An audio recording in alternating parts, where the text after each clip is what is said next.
Hello everyone, so my name is Diamond Goodman again, and today I will be doing a summary of the final chapters of What the Internet is Doing to Our Brains, The Shallows by Nicholas Carr. I'll be summarizing chapters 9 all the way up to the epilogue, and let's get started. So for chapter 9, it's titled Search Memory, and the summary of this chapter is how Nicholas Carr claims that I apologize if I mess his name up, but Socrates was correct in predicting that people would become less dependent on their memories once they started writing down their thoughts. However, print books also allow people to learn more than never before. He gave evidence of studies about primary and secondary memory and how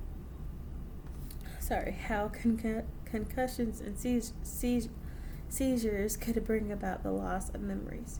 Carr also states that the key to maintaining memories is attentiveness, of which internet use has been shown to cause a lack. He also writes about how the idea of offloading memory to an external source like the internet will lead to a loss of identity and culture. And some quotes that I really found interesting in this chapter were the first one on page 177, and it says, Socrates was right.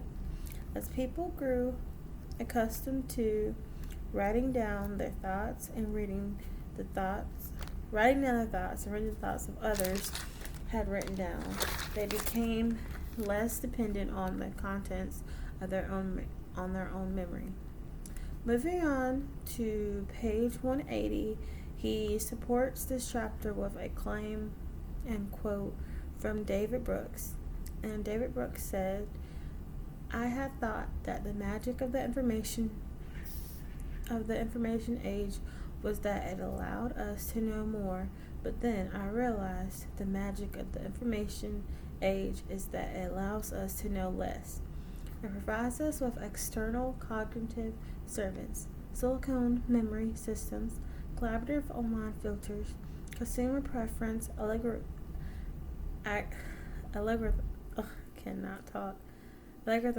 and network knowledge. I can't say it, but y'all know what I mean. And network knowledge. We can burden these servants and liberate ourselves. Moving on to the bottom of page 181, the top of 182, not only has memory lost its divinity, it's well on its way to losing its humanness. Middle of page 190, the memory in our heads is the product of an extraordinary complex natural process that is, at every instant, exquisitely turned to the unique environment in which each of us lives and the unique pattern of experiences that each of us goes through. Page 191, biological memory is in a perpetual state of renewal. The memory stored in a computer, by contrast, takes the form of distinct and static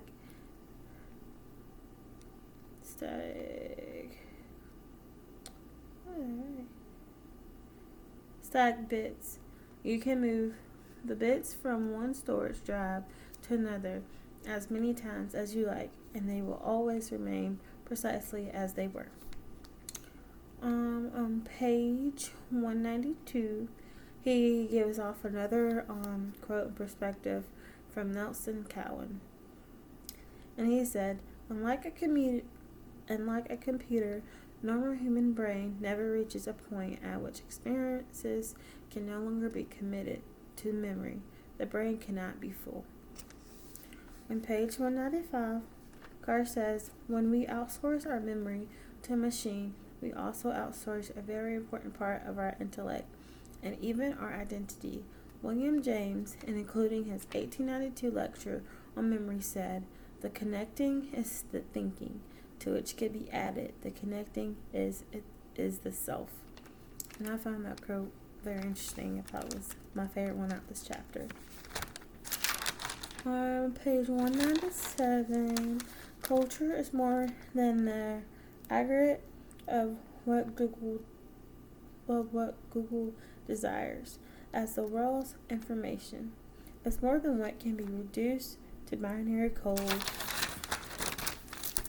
and uploaded onto the net.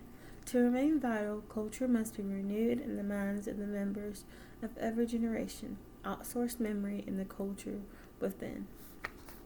Reflecting back on this chapter, I thought that, I didn't thought, I said how I depend on my phone for almost every and anything you can think of. If I don't write it down on a piece of paper or in my notes on my phone, 9 times out of 10, I'm going to forget what I was supposed to do or why I came into a store in the first place.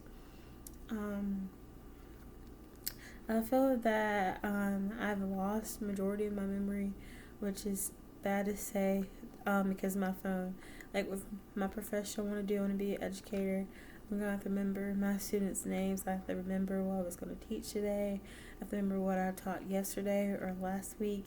I have to keep up with my lesson plans and so much more. So I really need to depend on my memory for my choice of field.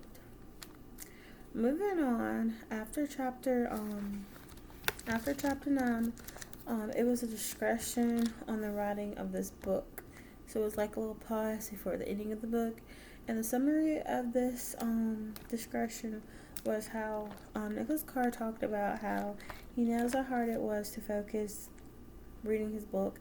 And he also talked about how he struggled for himself in writing this book to keep focus on the topic that he wanted to discuss.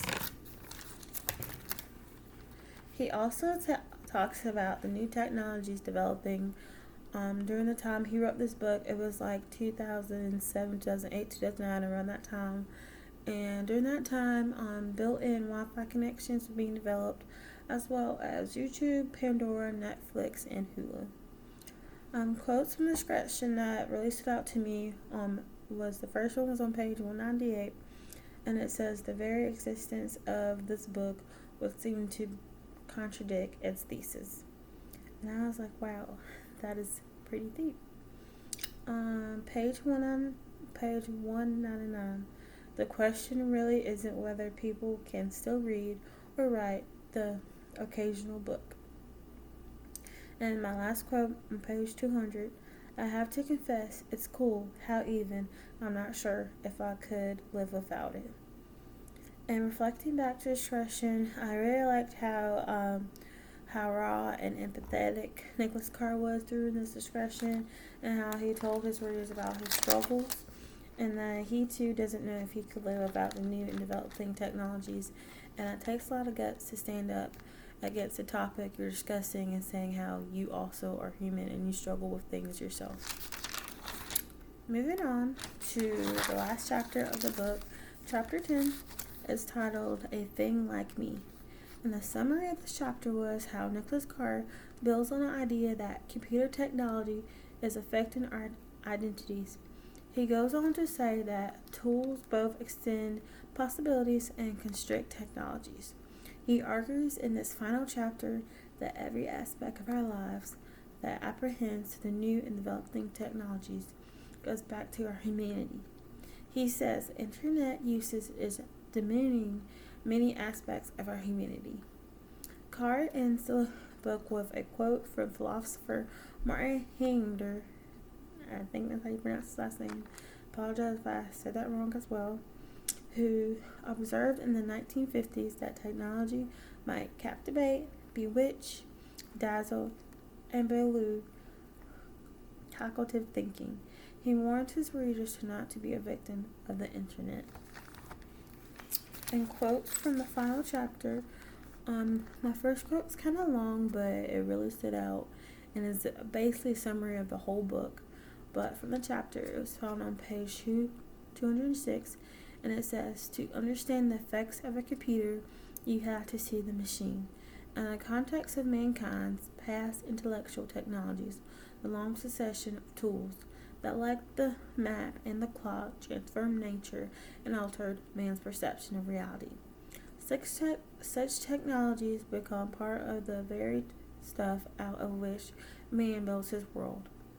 Once adopted, they can never be abandoned, at least not without plunging society into great confusion and possibly utter chaos. Page 209. Even as our technologies become extensions of ourselves, we become extensions of our technologies. And I was like, wow, he really flipped it on us. On page 211, the price we pay to assume technology's power is alienation. On page 213, as a universal medium, a supremely versatile extension of our senses, our cognitive and our memory, the network computer serves as a particularly powerful neural amplifier. Page 216, the brighter software, the dimmer the user. And I was like, when I saw this quote, I thought, like, wow, he's really calling out his readers and saying the more technologies you use or you occupy on a daily basis, the less smart you are. The last quote from the chapter in the entire book was on page 222. What matters in the end is not our becoming, but what we become.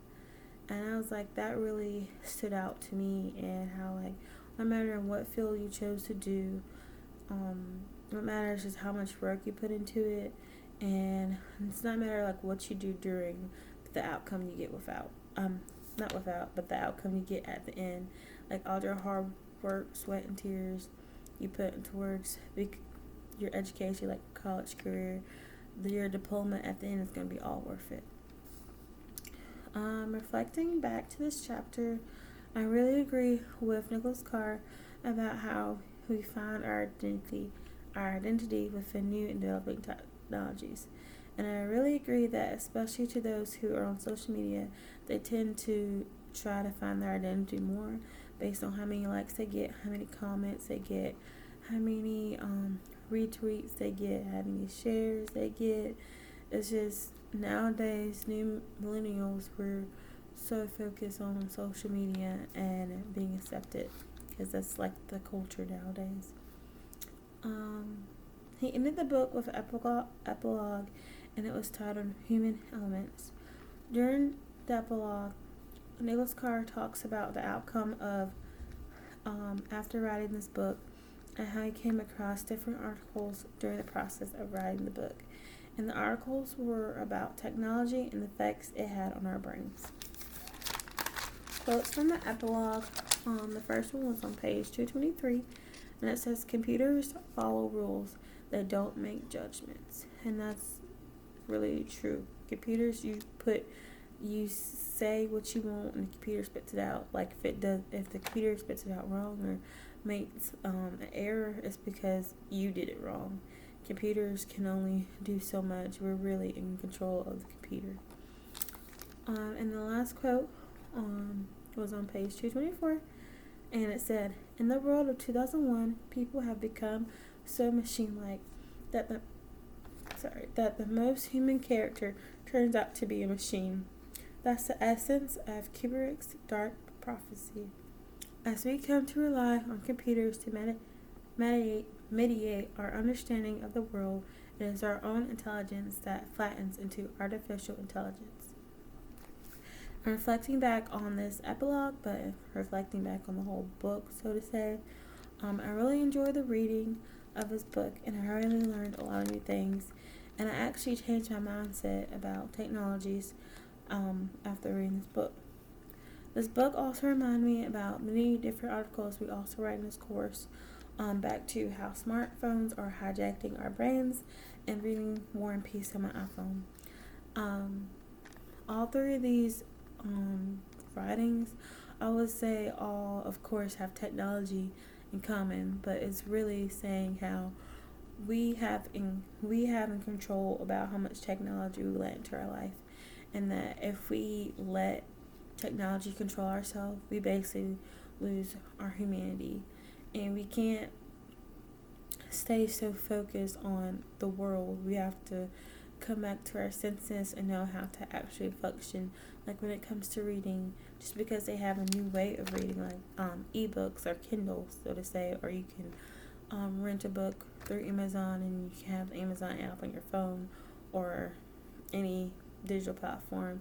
You don't have to choose that new way of reading. You can still stick to the old-fashioned way and learn something new that way. And because at the end of the day, you never know if technology is gonna end or not. Like you can always have a power shortage, or your phone can die, your charger can break.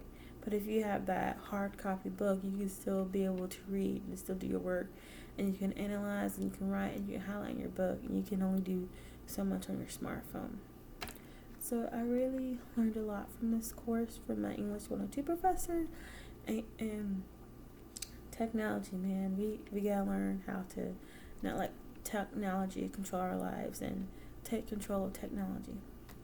And that is the end of The Shallows by Nicholas Carr.